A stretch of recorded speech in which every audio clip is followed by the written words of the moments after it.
So a lot's changed in the market over the last couple of years. What do you think is driving a lot of that? Oh, for sure, it's AI.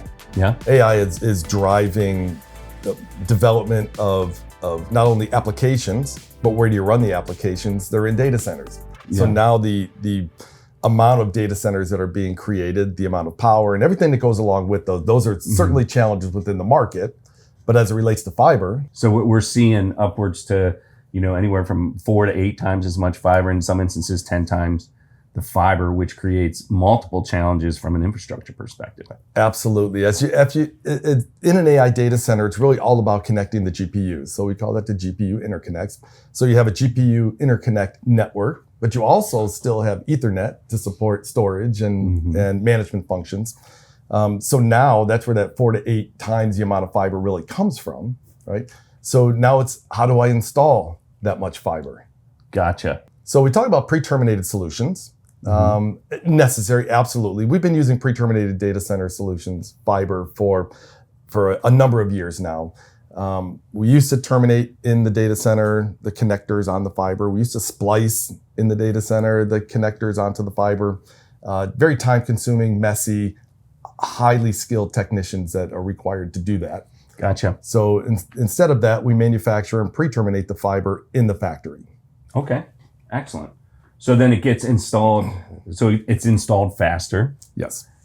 Typically more density, typically higher performance. Yes. As well. And consistent performance. Consistent performance. Yes.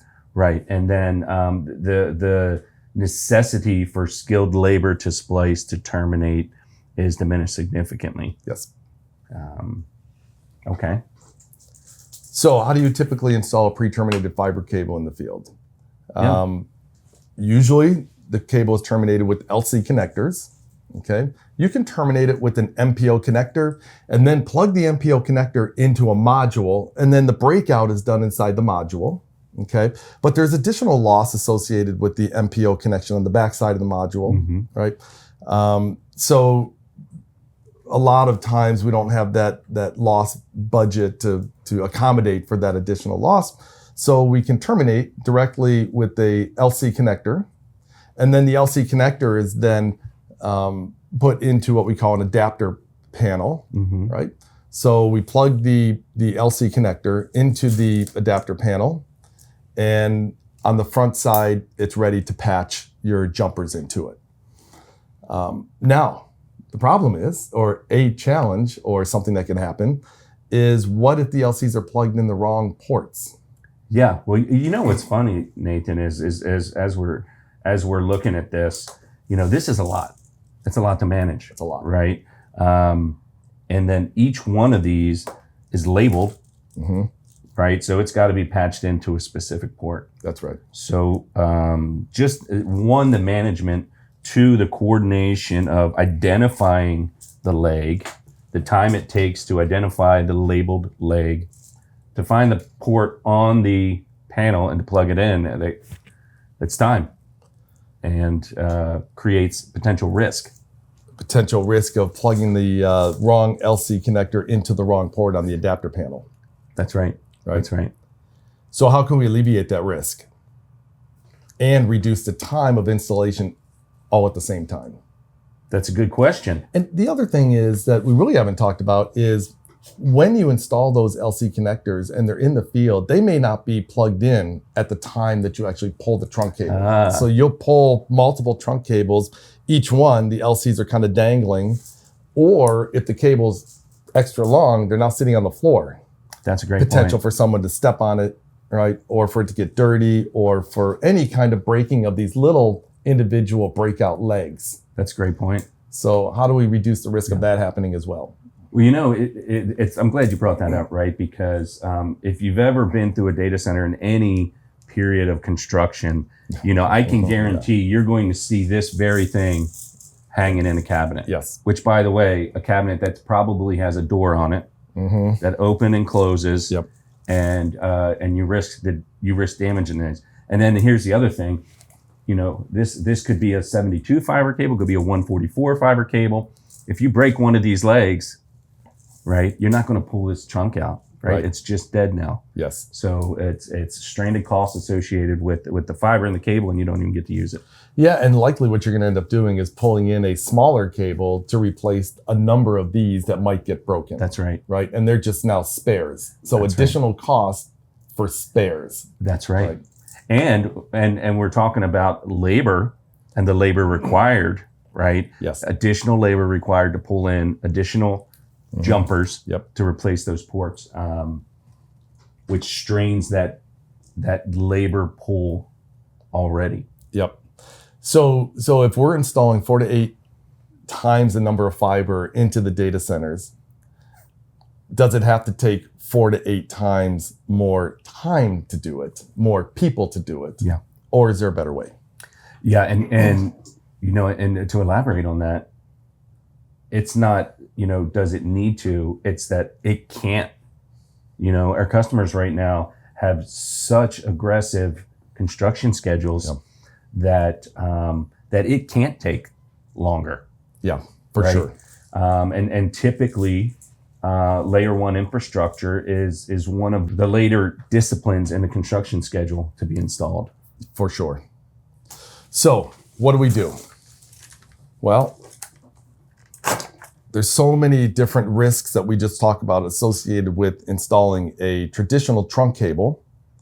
There's got to be a better way.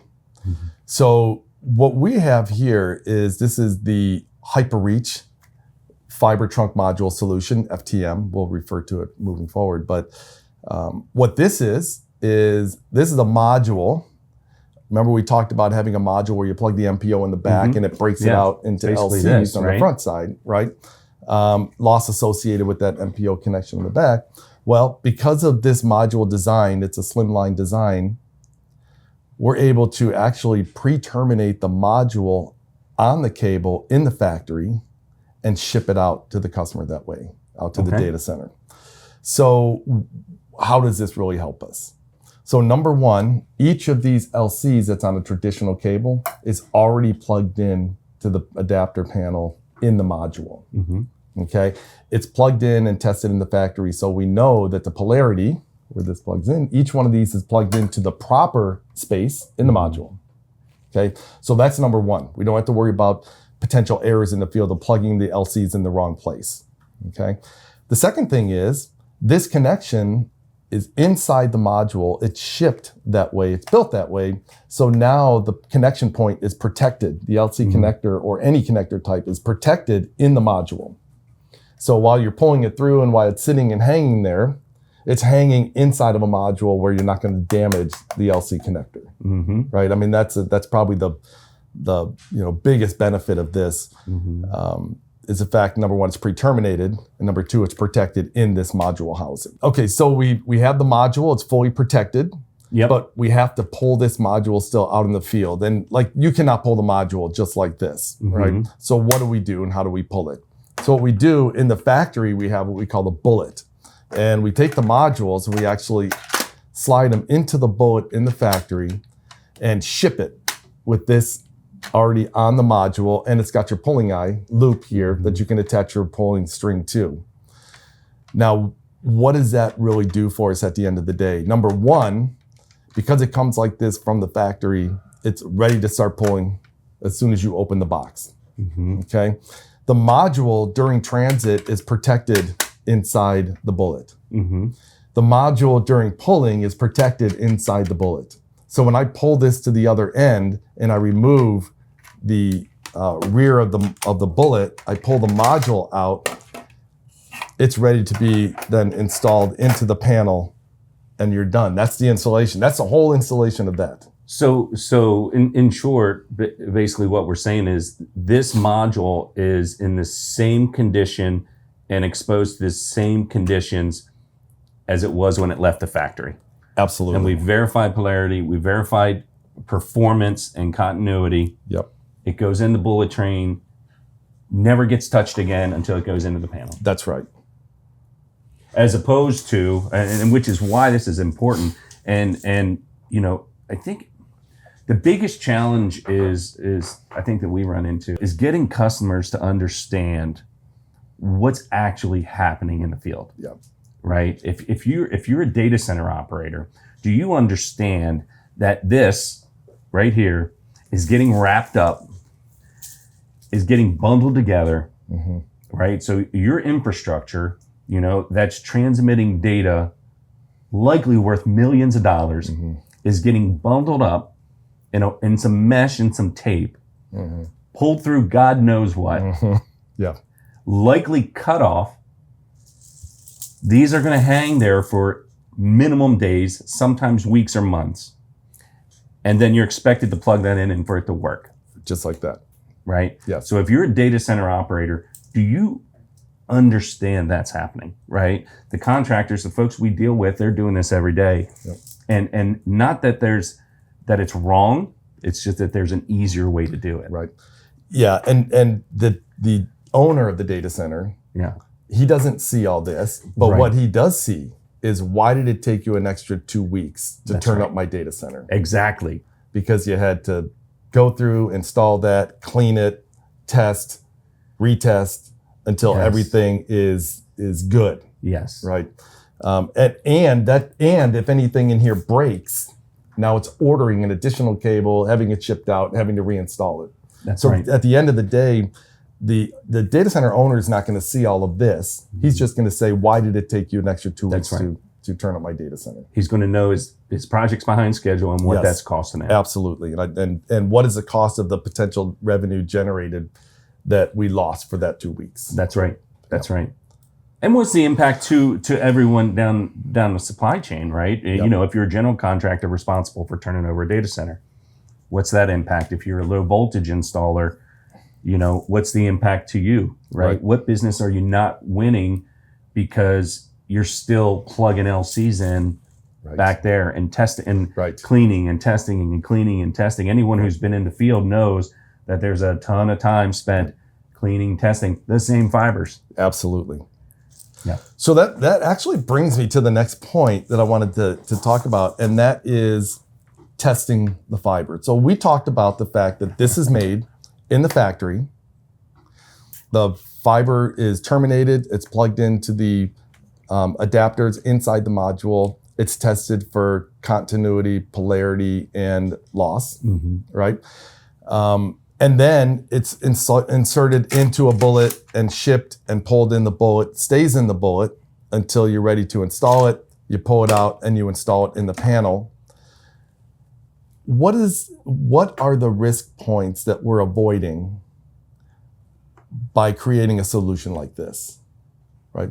We're de-risking the potential to break fiber in the field, the having to clean and re-clean and retest and all of that in the field, potentially having to run additional spares, right? All of that goes away, right? By pre-terminating and installing everything in the way that we do here. The other thing is, because it's protected, the fiber in the module and then the module in the bullet and the dust cap still attached, right? Because we've really minimized the risk of any debris getting into that LC connector, it's been tested in the factory. We know for continuity and for polarity and for loss, there's no reason to test it once it's installed in the field. This thing is so well protected during the whole process of shipping and installation that once you plug this module into the panel and you remove that dust cap, there's no reason to test. How much time and cost is there associated with testing? I've been waiting. We've been planning this discussion, and I've been waiting for this topic to come up because I think back to 6 months, maybe 9 months ago, when Bobber came to us and he said, "Why do we need to test it?" And you and I looked at each other and we said, "Because we always test. Yes. Because you never install fiber until you without testing it." Yes. And any RCDD out there in the world is going to look at you and say, you have to test. you have to test Because that's the way it's done. that's right. And that was the way we thought. And then and then Bobber being Bobber said, "Well, why?" Which caused me to second guess myself and question, well, why? Why? Right? Well, and there's a reason why. when you're installing a solution like this, there is a reason to test. There's a lot of risk along the way during installation, shipping installation, that and in a environment where there might be a lot of dust in the air, right? There's a reason to test this, because a percentage of these are going to fail. That's right. Because of whether it's broken or whether it's dusty or dirty. So you have to test it, right? But if you've minimized the exposure of this inside of a solution like this that sits in the module, in the bullet, you've minimized all that risk. So do you really have to test? And the answer is no. And our internal data shows a contamination rate, a failure in testing, in 3 in every million of these tested. So the data shows that we don't have to test. Right. The testing requirement, it doesn't have to be done just because it's always been done. That's right. It's a different mindset, right? And a different way of looking at the business. Absolutely. And just the sheer amount of time that it takes to test. Right. I mean, when we're talking, Jeff, we're looking at the solution here, this HyperReach, 3456 fibers in this 1U panel. That's the maximum capacity. Each one of these is 288 fibers. If you're using the very small form factor connector, 16 fibers per connector, and 18 connectors per module. 288 fibers. The amount of time it takes just to test this alone, one module, right? Now multiply that by 12 across all of that. That is days or a week of testing and cleaning for one panel. Imagine having an aggregation point where you have, 20 panels coming back to a single cabinet that you have to test 3456 times 20. Yes. Right? I mean, the amount of time that will take is astronomical. And we've got a 99.9997 pass rate. Right. What's the cost? And I think so what we do is we offer, if installed using the bullet train installation system, we will provide a lifetime warranty for the HyperReach solution and FTMs. That's right, without testing. Without testing. Without field testing. Without field testing, correct. And the other thing is, if you're not comfortable with that, test it. Yes. Right? That's right. Test 288 of them, test one fiber, test whatever you want, but we're not going to require that you do the testing in order to provide a lifetime warranty on that. That's absolutely correct. Yeah.